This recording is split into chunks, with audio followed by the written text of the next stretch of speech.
One thing do I teach, O my disciples, suffering and deliverance from suffering. It was in this way that Gautama the Buddha, living in the 6th century BC, gave the gist of his whole teaching. And it's for this reason that many commentators and critics of Buddhism have called it a way of escape, because of its tremendous concern with the problem of human pain as the fundamental problem of life and the means of deliverance from pain. But I believe this is really a very mistaken criticism, because there is nothing that is so much the very essence of suffering as the fear of suffering itself. And if the doctrine of the Buddha were fundamentally based on an obsession to get rid of suffering, it would be a kind of self-contradictory vicious circle. This is very well illustrated by another of those stories which I tell from time to time, where a student came to his master with the question, "It is terribly hot, and how shall we escape the heat?" In other words, this was a symbolic question, asking about the whole problem of the heat of suffering. It is terribly hot, and how shall we escape the heat? And he answered, "Go right down to the bottom of the furnace." "But in the furnace," said the student, "how do we escape the scorching fire?" And the master's final word was, "No further pains will harass you." Now you might say then that the attitude of the Buddhist philosophy to suffering is not at all one of turning away from it, of solving the problem of suffering by turning one's back on it and escaping it. Rather, its whole attitude is that the solution to the problem of human pain, whether it be physical or whether it be moral, is to go right into it. Now, in the Buddha's doctrine, pain or suffering in its most general sense is designated by this word dukkha in Sanskrit. Dukkha is the opposite of sukha. And if you break the word down, du here means what is disagreeable, painful, bitter, and ka means condition. Su means what is sweet. So you might say this is bitterness in contrast with sweetness. And the first proposition of the Buddha's teaching, what is called the first of the Four Noble Truths, is the idea that life as we live it is fundamentally dukkha, fundamentally a kind of chronic frustration. And man's effort is always to get rid of this and go to that. But the basic idea of the Buddha was that if you have this, you must have this, because these two contrast with each other. You don't experience this unless you experience this. You don't experience this unless you experience this. So if you go after sweetness, you cannot experience sweetness unless there is always as its background the contrast of bitterness. And therefore, the objective of the Buddha's doctrine was not to get rid of pain and put pleasure in its place, but to go to something else which stands, as it were, transcending these two opposites, above and beyond them, which in Sanskrit is called ananda.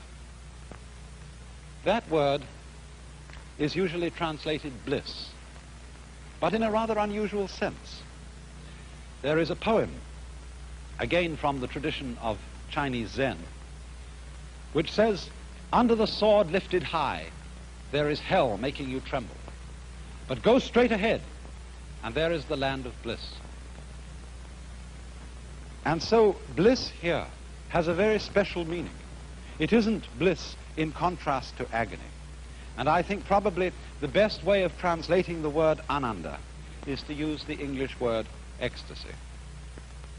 Now, then our problem is simply this. How is it that through a profound going into suffering, that is to say, a profound acceptance of it, there can come out of it some sort of bliss. This is the problem we have to understand.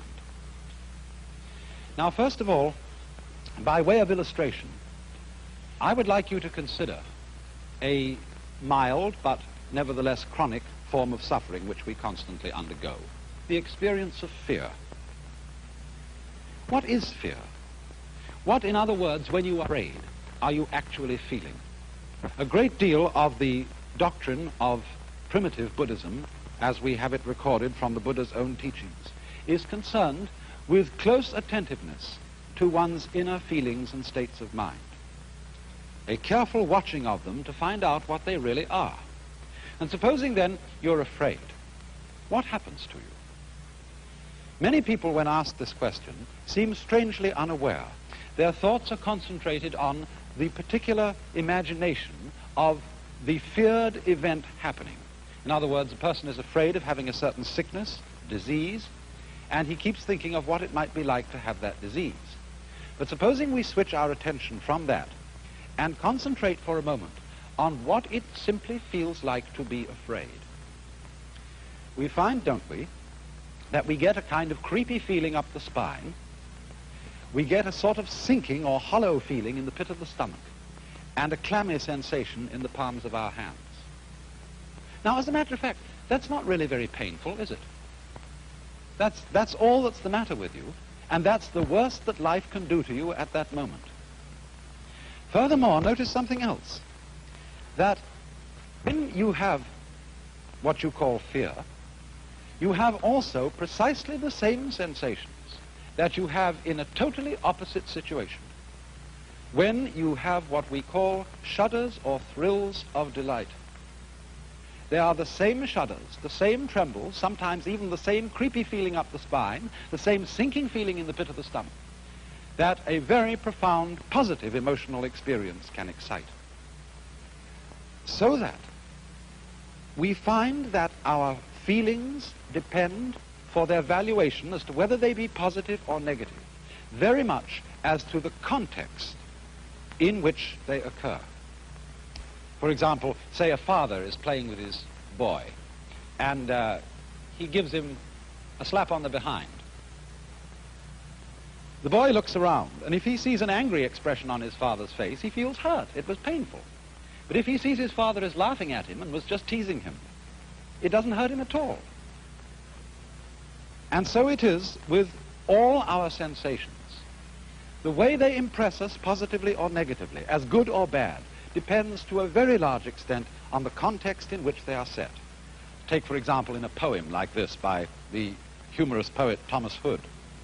The poem says, "They went and told the sexton, and the sexton told the bell." Now, it's the same sound told in either case, but its meaning is completely different because of the context in which it occurs. If the second line had said, "and the sexton told the minister," then it would have had the same meaning in both lines.